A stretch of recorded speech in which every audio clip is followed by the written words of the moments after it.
仔每晚咧都播呢個刑偵四，自己有冇留意翻咧？其實有啊。係，咪再睇翻個感覺係點樣？好啊。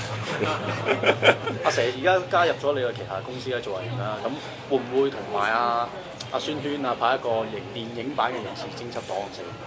但係首先我如果收工嘅時間翻去我都會睇嘅，因為我覺得都有一個幾好回憶嚟。咁有10幾年冇拍過電視劇啦，咁所以即係睇翻當年做戲都其實都有好多回憶喺個腦海出現翻啦。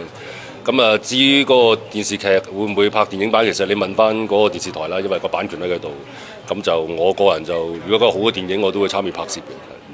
或者同一個班底自己或者有啲製作咧，或者靚仔問多條啫。咩啊？你問咩啊？唔係即係同阿宣萱啊、阿蛇啊或者你咁樣3個有個合作嚟嘅。同宣萱嚟緊會有，其實而家其實我今日拍緊呢部嘢，同佢一齊拍緊嘅。雖然今日冇佢戲份啫。咁啊嚟緊年底都會同佢開另外一部電影啦。咁啊其他嘅都係要睇翻電影公司嘅安排。